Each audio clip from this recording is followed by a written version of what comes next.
Pinangunahan ni Pangulong Ferdinand Bongbong Marcos Jr.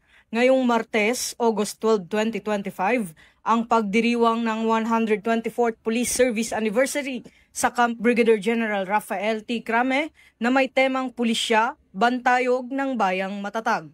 Bago ang pangunahing programa, bumisita si Pangulong Marcos kasama si Secretary of the Interior and Local Government John Vic Remulla sa PNP Command Center o PCC, kung saan tumanggap sila ng briefing mula kay PNP Chief Police General Nicolas Torre III hinggil sa 5-minute police response time program at mga teknolohiyang ginagamit upang mapabilis ang aksyon ng kapulisan sa mga insidente.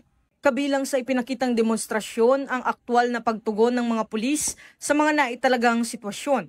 Una na rito ang pagpili ni SILG Remulla na puntahan si Mayor Gemma Lubiga ng 13 Martires, Cavite gamit ang 911 emergency hotline. Nakarating ang mga pulis sa bahay ng alkalde sa loob lamang ng 2 minutes and 41 seconds mula sa pagtanggap ng tawag. Pinapili rin si Pangulong Marcos mula sa mga nakastandby na patrol car na may body-worn camera sa lugar na nakadisplay sa PCC screen para ipakita ang kahandaan ng mga pulis.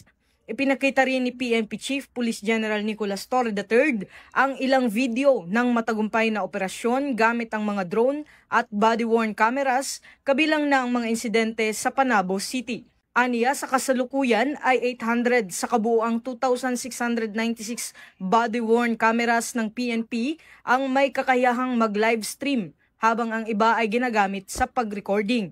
Mahigit 40 miyembro naman ng PNP 911 Emergency Response Team ang nakastandby sa PCC para sa agarang aksyon sa mga emergency.